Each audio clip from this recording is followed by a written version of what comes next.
Buenas tardes. El 7 de octubre del 2023, miembros del grupo terrorista Hamas ejecutaron en Israel más de 1.200 personas, mientras 254 fueron secuestradas. Con el correr de los días se conocieron los testimonios del horror y la crueldad de dicho ataque, en el que además las víctimas fueron sometidas a torturas y otros vejámenes. Pero casi de inmediato, el gobierno de Israel, en cabeza de su primer ministro Benjamín Netanyahu, inició una ofensiva en la Franja de Gaza, asegurando que el objetivo eran los líderes y combatientes de Hamas, pero esos bombardeos incesantes le han costado la vida a más de 64.000 personas, según las autoridades gazatíes. Hoy, 2 años después, el mundo ve con preocupación las consecuencias de esta guerra, pero también con esperanza las negociaciones que apenas comienzan en Egipto para detener el conflicto. Buenas tardes, hoy les tenemos un especial de este segundo aniversario en el que les mostraremos las dos caras de esta guerra que deja ante todo miles de víctimas, pero sobre todo lecciones que la humanidad debe aprender.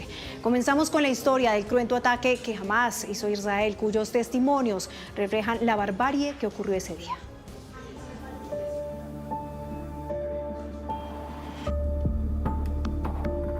El Kibutz Be'eri, a tan solo 1 kilómetro de la Franja de Gaza, es hoy un territorio marcado por la memoria, el dolor y la violencia. Casas destruidas, paredes con agujeros de bala y silencios que todavía duelen. Todo en medio del tiroteo y de las bombas. Allí sobrevivió Tzvi Alon, un hombre que desde hace más de 6 décadas hizo de este lugar su hogar en Israel. Los terroristas entraron, que yo sepa, por 3 lugares.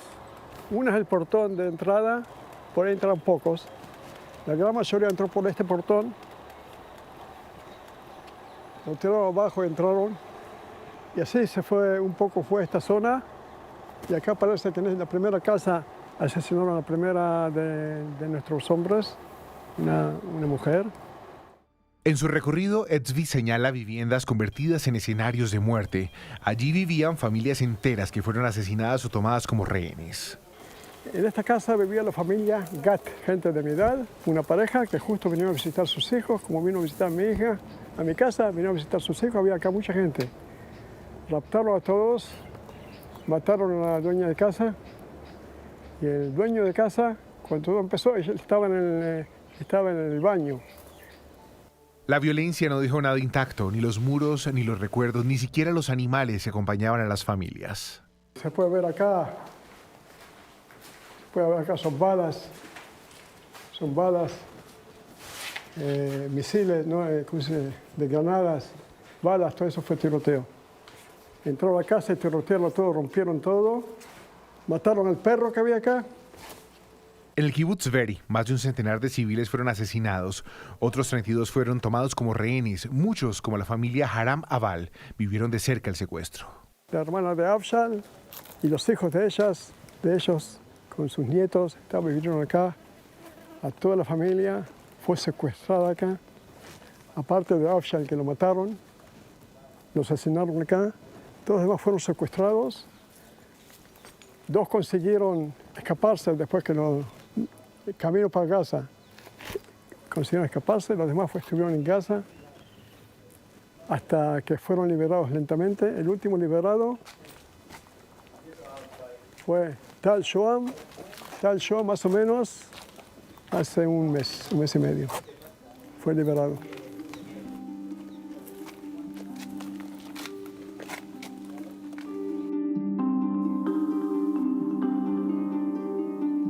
La masacre no terminó con el silencio de las armas, el dolor persiste 2 años después, cuando aún hay familias esperando a sus seres queridos. Aunque usted ya lo contestó, ahora, después de esta masacre, de esta barbaridad, ¿cuál es su sentimiento frente a lo que está pasando hoy, 2 años después del asesinato de sus amigos, de sus compañeros, y hoy en medio de una guerra que deja miles de víctimas? Yo todavía quisiera creer que es un mal sueño, una pesadilla, que todo esto está pasando en mi sueño, y no es la verdad, que no pasó. Es increíble lo que pasó. Me levanto a la mañana y trato de ver dónde estoy, qué hago en Hatzarem. No es esta mi casa, no es este mi lugar. No estoy acá, ¿por qué? Pasó lo que pasó. Increíble lo que pasó. Y también es increíble que todavía no se finalizó esta guerra y que no están todos los secuestrados devueltos acá a Israel, a su lugar. cada lado, estoy seguro, quisiera levantarse un día a la mañana y saber que del otro lado no hay judíos o no hay palestinos. Pero eso no va a pasar, no va a pasar. Hay que entender que no va a pasar. Entonces hay que encontrar la manera de resolver ese conflicto. La memoria de los que ya no están también habita en cada rincón de los kibbutz. Fotografías, flores, velas y carteles. Estos son soldados que murieron acá defendiendo, tiroteando. Las fotos de militares no son los hijos de ellos, no son soldados que dieron acá su vida. Fotitos de becas son de la familia, de la pareja. Estos libros atravesados por las balas son los recuerdos y las memorias de un día de terror protagonizado por Hamas en estos kibbutz.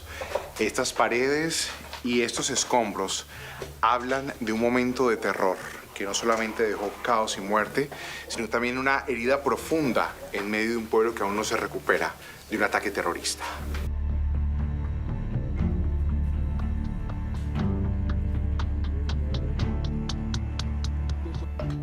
Pero el 7 de octubre no solo dejó devastación en los kibbutz. En el desierto, miles de jóvenes bailaban en el Festival de Música Nova. Allí estaba Ethan, de 21 años de edad, hijo de Ariel Sneer. No quiero entrar a muchos detalles porque quiero respetar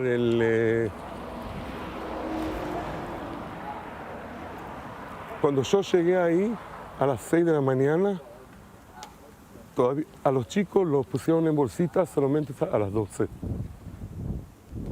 Yo pasé todos los chicos para ver si es mi hijo. Todo el tiempo había acá bombas. Para que entiendan, desde aquí hasta Kerem Shalom, que son 20 kilómetros, había 158 entradas.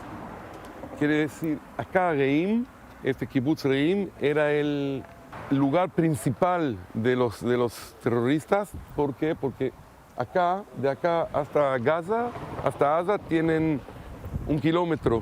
Lo que ellos hicieron es, primero tiraron bombas.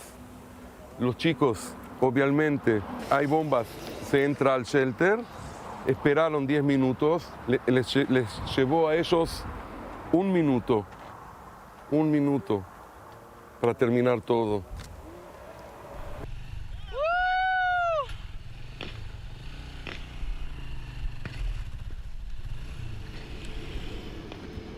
No solamente paz, queremos, en hebreo se dice sheket. Eso es. Ethan murió buscando refugio junto a decenas de jóvenes alcanzados por ráfagas de fusil. Su padre Ariel fue quien lo encontró. Desde entonces busca transformar el dolor en memoria. Quiero, pero no sabe. En el kibbutz Be'eri aún se escuchan los ecos de los disparos. En Reim todavía pesa el silencio de una fiesta interrumpida por la violencia.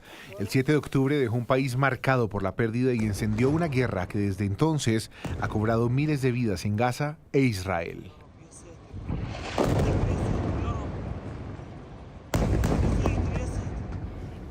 Y tras aquel 7 de octubre de 2023, Israel desató su furia y su poderío militar contra la Franja de Gaza, donde asegura acaba con Hamas, sin discriminar hogares, centros de salud y hasta refugios. Una agresiva operación militar que también obligó al desplazamiento de miles de palestinos de sus hogares.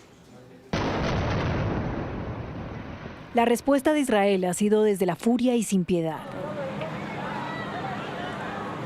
Contra casas,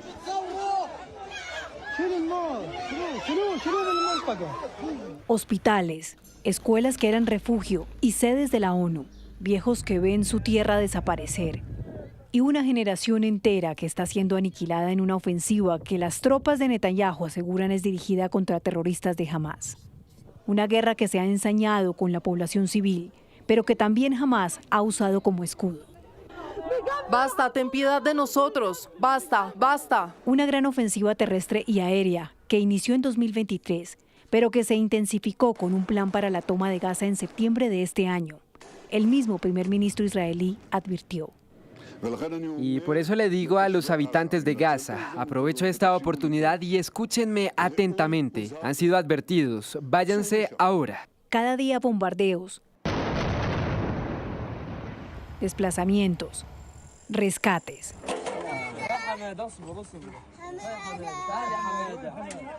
Familias incompletas.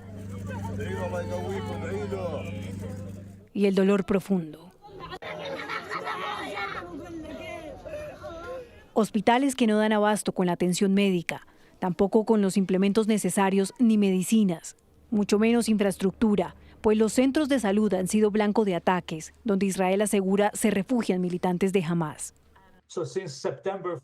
Desde el 1 de septiembre, 4 hospitales en el norte de Gaza y la gobernación de Gaza se vieron obligados a cerrar. Esto eleva el total de hospitales en funcionamiento en Gaza a tan solo 14.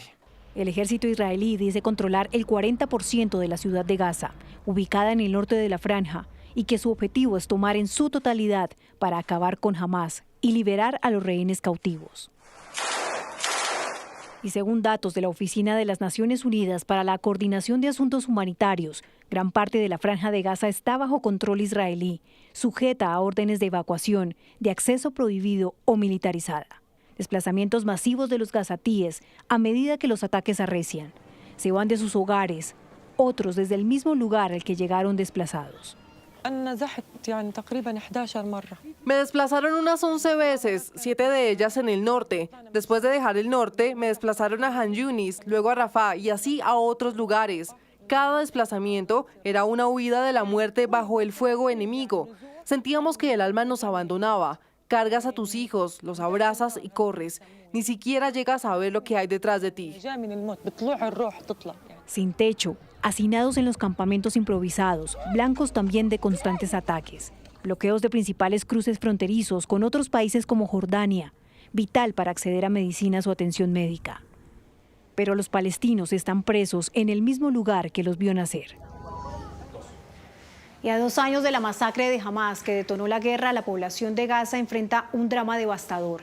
El hambre como arma de guerra que atrapa a más de 500 000 de personas en el enclave. Mientras la ONU declaró la hambruna, se cruzan las acusaciones a Israel por el bloqueo y a Hamás por manipular la ayuda y someter a su propia población.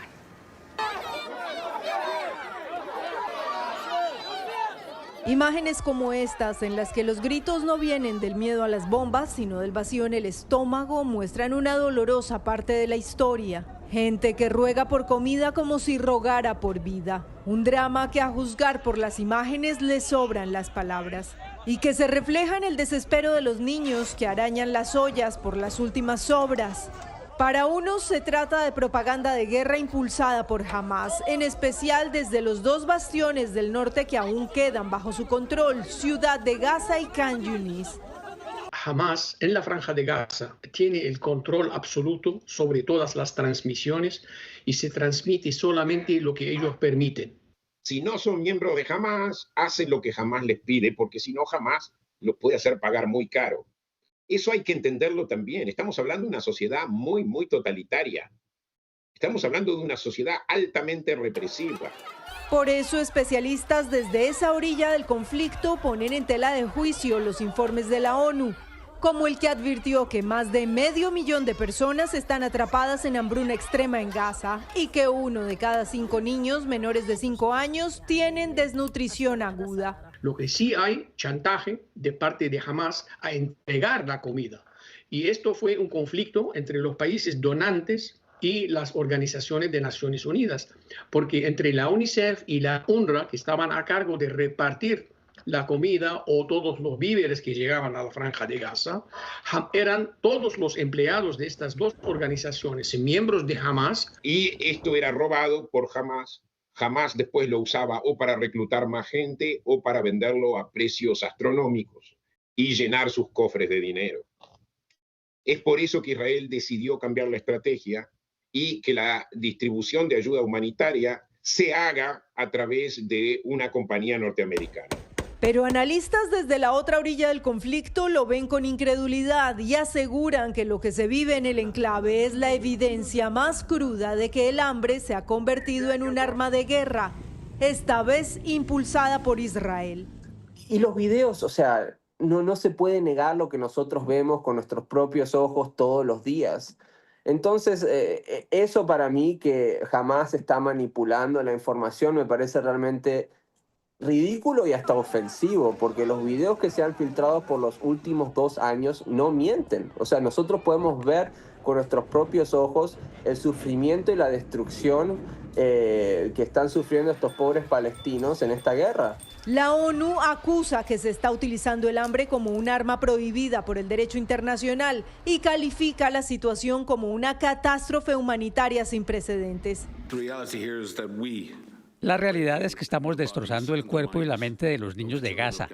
Estamos matando de hambre a los niños de Gaza, porque si no hacemos algo al respecto, seremos cómplices de lo que está sucediendo ante nuestros propios ojos. La misma administración de Trump, que es extremadamente sionista, pro-Israel, uno de sus puntos principales en esta negociación de paz es que se amplíe el flujo de ayuda humanitaria y que Israel pare de bloquear la ayuda humanitaria en la franja de Gaza. Israel responde que no hay campaña de inanición y que es Hamás el que bloquea, desvía y manipula la ayuda, guardándola para sus militantes y usándola para someter a la población. Incluso desde Cisjordania, la autoridad palestina le reclama a Hamás que entregue sus armas y libere a su gente del hambre. Pero entonces Hamás está, sus grandes habilidades tecnológicas para influenciar las redes sociales están burlando a Human Rights Watch, a Amnesty International, a las Naciones Unidas, a países europeos como España, Inglaterra, Noruega, Irlanda, hasta Alemania. O sea, está incómodo con cómo está actuando el Estado de Israel en conducir esta guerra y los crímenes de guerra que están perpetuando. Y es que cuando llega algo de ayuda, lo que debía ser un salvavidas humanitario termina siendo escenario de estampidas y tiroteos. Según la Organización Mundial de la Salud, desde mayo más de 1000 personas han muerto intentando conseguir comida, muchas baleadas alrededor de puntos de distribución. Lo cierto es que a 2 años de la masacre de Hamás que detonó la guerra, es evidente que en algunas zonas de Gaza el hambre es otra forma de violencia. Y para la comunidad judía, la tragedia del 7 de octubre y la guerra que ha continuado también ha significado un aumento del antisemitismo. Más de la mitad de judíos en Estados Unidos han experimentado de alguna manera las consecuencias en el último año de lo que está ocurriendo en Gaza. Gila Franklin Siegel lleva 30 años de su vida dedicados a alzar la voz y educar en contra del antisemitismo. Los últimos 2 años han sido los más intensos. Creo que este es el momento más difícil que ha enfrentado el pueblo judío desde el Holocausto. Sabemos que el 7 de octubre fue la peor masacre de judíos desde el Holocausto. Como jefe operacional del Consejo de Relaciones de la Comunidad Judía en el área de Washington, es una de las que lidera el combate contra el antisemitismo de un grupo del que hacen parte cerca de 300.000 judíos, en una región que en el último año ha experimentado un incremento en los hechos de odio contra los judíos. Maryland estaba de número 7 en la lista de incidentes y ahora está de número 6. Y Virginia estaba en el puesto 11 y subió al puesto 10. El antisemitismo en esta región es uno de los peores en el país. Y en efecto ha habido hechos brutales, como el asesinato a sangre fría a las afueras de este edificio, el Museo Judío de la capital, de una pareja de trabajadores de la Embajada de Israel en Estados Unidos, Yaron Lishinsky y Sarah Milgrim. Un atentado que estremeció a la comunidad judía en Estados Unidos. Según la Liga Antidifamación, desde el 7 de octubre de 2023, 1 de cada 5 judíos en Estados Unidos fue víctima de una amenaza o asalto físico, o experimentó violencia verbal. Y el 55% de los judíos estadounidenses fueron víctimas de alguna forma de antisemitismo. Creo que parte de la razón de eso es que en general ya no hay barreras cuando se trata del odio y los prejuicios. Creo que hay más de uno que puede decir o hacer cualquier cosa. Todo esto les ha generado tensión y estrés, dice Gila. No pueden ir a una sinagoga sin el acompañamiento de la policía o seguridad privada que los requise. Una situación anormal para sus niños, asegura. Los jóvenes judíos ocultan su identidad en los campus y otros toman precauciones. Sabemos que el comportamiento de las personas ha cambiado en muchos sentidos, ya sea por no llevar una estrella de David, por no llevar una camiseta que indique que eres judío, por no identificarte como judío en ciertas situaciones. Creo que los judíos son más cautelosos. De manera transversal al aumento del antisemitismo ha crecido el rechazo a la ofensiva militar de Israel en la Franja de Gaza. Gila se solidariza y señala a los responsables del dolor. Nos duele el corazón de todos los que sufren en esa región, palestinos, israelíes de todas las confesiones, y nadie ha victimizado más a los palestinos que el propio Hamás. Hamás utiliza a los palestinos como escudos humanos. Se han ubicado durante años en escuelas y hospitales. Fue desde esos lugares que lanzaron el horrible ataque del 7 de octubre. Juan Camilo Merlano, Noticias Caracol. Y hoy Israel conmemora 2 años de uno de los momentos más oscuros de su historia, la masacre de Hamás durante un festival de música que abrió paso a una guerra sin pausa en Medio Oriente. Yanira Gómez de la Alianza Informativa Latinoamericana nos tiene detalles desde Jerusalén. A 2 años de los cruentos ataques de Hamás y otras facciones palestinas, Israel se ha sumergido en el trauma, la inestabilidad y una mayor radicalización, empezando por el dolor muy temprano en Reim, lugar del festival Nova convertido en memorial. Allí se recordó a los asesinados 364, solo ahí de unos 1.200 ese día, y se abordaron daños psicológicos, igual en los kibbutz masacrados y en actos aquí en Jerusalén y Tel Aviv. Es otro 7 de octubre en el que las familias afectadas y ciudadanos sienten que siguen con una herida abierta porque, dicen, no podrán cerrarla hasta que regresen de Gaza los últimos 48 rehenes, los vivos y los fallecidos, salvo que esta vez hay una gran esperanza. Mientras en la franja los civiles ruegan que termine la masacre israelí, aquí el plan de Trump se ve como la propuesta de liberación más factible tras 2 años de negociaciones fallidas y boicots, sobre todo del gobierno de Netanyahu, que además rompió el alto el fuego el pasado marzo. Y es que, según las encuestas, la mayor parte de los israelíes espera el fin de la invasión desde hace más de un año, con el matiz de que lo quieren por los rehenes y los soldados y no por el sufrimiento de los palestinos, pues quienes empatizan con ellos en Gaza son una minoría. En general, hay una indiferencia y respaldo a los bombardeos y a una limpieza étnica en la franja. Cada vez más ciudadanos se expresan en términos de violencia y la preocupación máxima en la política israelí es la imagen y el aislamiento internacional de Israel debido a su invasión. En esa línea, la mayoría desea que Netanyahu convoque a elecciones y asuma la responsabilidad del 7 de octubre. Es el único alto cargo que todavía no lo ha hecho, pero a la vez piensan que es el mejor líder para Israel y su partido Likud sigue en cabeza. Desde Jerusalén, Yanira Gómez Muñoz para la Alianza Informativa Latinoamericana. Y en la Franja de Gaza también recuerdan esta fecha en la que Israel comenzó su respuesta bélica luego del ataque de Hamás. Huda Egassi de la Alianza Informativa Latinoamericana nos cuenta cómo viven hoy los palestinos en medio de este asedio constante. 7 de octubre de 2025. Hoy se cumplen justamente 2 años desde el comienzo de la guerra israelí en el interior de la Franja de Gaza. 2 años en donde la población gazatí ha vivido bajo asedio, bajo bombardeo, bajo destrucción y bajo muerte. A día de hoy podemos informar que desde que comenzó la guerra israelí en la Franja de Gaza, Israel se ha hecho con el control de más del 80% de la Franja de Gaza. Durante todo este tiempo han muerto más de 67.000 personas, además de que aproximadamente 10.000 de ellas quedan bajo los escombros. También se han herido aproximadamente 180.000 personas. Además, se han bombardeado hospitales. Acorde a la Oficina de Medios del Gobierno, 35 hospitales de un total de 38 han sido bombardeados o han quedado fuera de servicio. También se estima que de los colegios que funcionaban como refugio, más del 95% también ha sido bombardeado o ha quedado parcialmente destruido. Durante estos 2 años los gazatíes también han estado viviendo en condiciones pésimas, como podemos ver en este momento.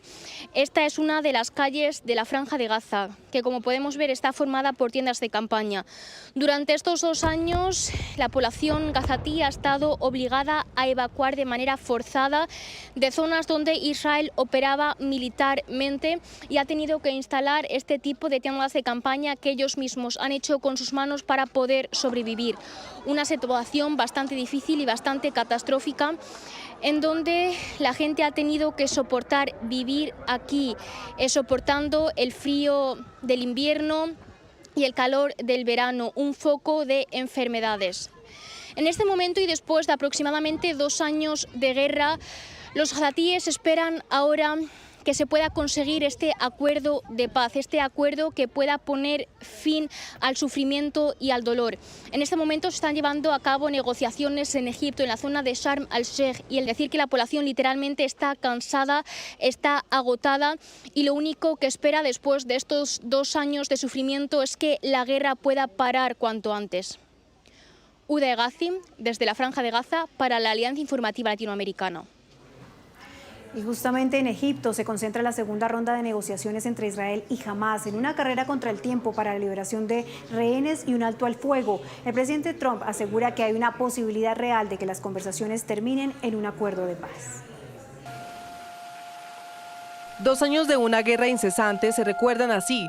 El sonido de las sirenas marcó una pausa en la conmemoración de la masacre de Hamás en el sur de Israel.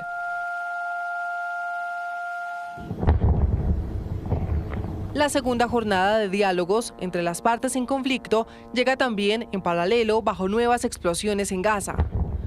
Un portavoz de Hamás aseguró que en Egipto intentan superar todos los obstáculos para lograr un acuerdo. Nuestra prioridad es el fin inmediato de la agresión sionista y la guerra de exterminio contra la Franja de Gaza. Renovamos nuestro compromiso de respetar todos nuestros derechos nacionales inalienables y de defender las aspiraciones de liberación. Y Qatar, uno de los países mediadores, admitió que hay varios detalles por resolver sobre el plan de paz propuesto por Trump, aunque el mayor obstáculo es cómo se implementará. Hay 20 puntos sobre la mesa. Ningún sentimiento, ya sea optimista, pesimista o de cualquier otro tipo, puede aplicarse a las negociaciones. Las negociaciones continúan. Estamos comprometidos con este plan. Trump asegura que hay una posibilidad real de llegar a un acuerdo. Y hoy el secretario de Estado, Marco Rubio, ratificó la propuesta de paz, pero también alertó sobre un alza del antisemitismo. Estados Unidos lidera los esfuerzos para lograr la liberación de todos los rehenes, poner fin al dominio de Hamás en Gaza y promover una paz duradera que garantice no solo la seguridad de Israel, sino también la paz y la prosperidad para la región. Y mientras la expectativa está en Egipto, hoy el Papa León XIV dijo que han sido 2 años muy dolorosos e instó a reflexionar sobre cuánto odio hay en el mundo y la necesidad tanto de proclamar la paz como de respetar la dignidad humana. Estos diálogos son los últimos en una serie de intentos por lograr la paz en la región. ¿Qué ha pasado con la diplomacia y su capacidad para lograr la paz justamente en esta región? Se lo preguntamos a nuestra analista internacional, María Teresa Aya. Buenas tardes. Los 2 años de la guerra en Gaza han dejado también un impacto sobre el ejercicio de la diplomacia. Ese arte que, como decía Kissinger, consiste en negociar entre los estados para llegar a un resultado. Y es que hemos visto mucha diplomacia, pero muy pocos resultados. Hay una gran crisis en la diplomacia tradicional, aquella que busca el fin de la guerra, que busca que los estados negocien y se pongan de acuerdo sobre qué evitar para esta guerra. Y ahí no hemos visto ningún resultado. Por el contrario, vemos una falta de credibilidad, de legitimidad gigantesca que produce muy pocos resultados, con excepción, hay que decirlo, de lo que lograron Egipto y Qatar en noviembre del 2023, que lograron el intercambio más grande de rehenes en su momento. Más allá de eso, son pocos o nada los resultados de la diplomacia en esta guerra. Eso sí, hemos visto nuevas formas de diplomacia, como son, por ejemplo, la diplomacia humanitaria, aquella en que la población civil se une con ciertos estados. Por ejemplo, acá hemos visto el actuar de la Unión Europea, es en lo único que lo hemos visto, esta diplomacia humanitaria, muy importante para frenar el hambre a Gaza, pero es una diplomacia que más allá de esto, lo que está haciendo es resolviendo un problema puntual, no está enfocándose en cómo se llegó a ese problema, qué fue lo que pasó y por qué el hambre que hay en Gaza. Una diplomacia muy puntual que resuelve pequeños problemas y no las causas de los mismos. Y por último, hemos visto también el surgir de una diplomacia transaccional, es decir, yo doy rehenes, ustedes me dan, prisioneros políticos. También una diplomacia que se convierte cada vez en más y más impositiva. Una diplomacia en la que vemos a personajes como el presidente Trump o Netanyahu imponer su voluntad frente a las otras partes. Y eso es parte de lo que estamos viendo precisamente en Egipto esta semana. Una diplomacia en que le dicen a Hamás, usted o acepta lo que hemos planteado para el fin de la guerra o se tiene que atener a las consecuencias. Una diplomacia que cubre un vacío, y esto es muy importante, que han dejado las Naciones Unidas, el organismo multilateral por excelencia para acabar con las guerras y fomentar la paz, pero que, hay que decirlo, en los 2 años en Gaza y también en Ucrania han estado paralizados, no los hemos visto en acción. Una gran crisis frente a ese tipo de diplomacia que permite, como decía, el avance de una diplomacia coercitiva. Y miles de manifestantes salieron a las calles en varios países del mundo para pedir el fin de la guerra. Unos elevaron su llamado para la liberación de los rehenes israelíes que siguen en manos de Hamás y otros para acabar con el genocidio en la Franja de Gaza. Miles de personas salieron a las calles para conmemorar 2 años del ataque de Hamás a Israel y la escalada del conflicto en Gaza. En Indonesia, cientos de manifestantes protestaron frente a la Embajada de Estados Unidos, un modo de demostrar su apoyo al gobierno de Norteamérica por proponer un acuerdo para el fin de la guerra.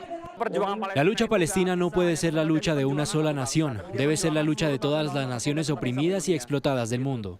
Mientras tanto, en la capital de Kenia, las personas muestran su solidaridad y total apoyo con los israelíes. Además, hacen un llamado a la paz en Jerusalén, después del fatídico episodio de hace 2 años. La libertad es para Israel.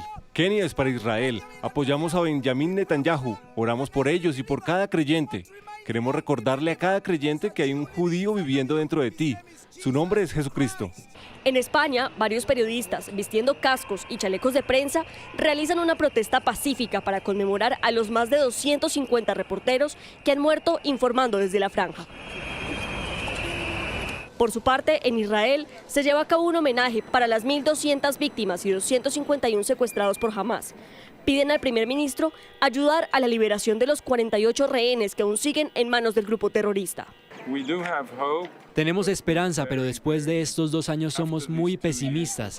Rezamos para que suceda, pero hasta que suceda esperaremos y aquí estaremos.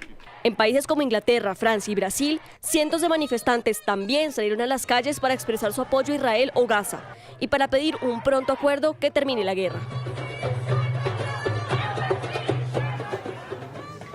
Y en Colombia también se convocaron varias movilizaciones en rechazo a las acciones de Israel en la Franja de Gaza.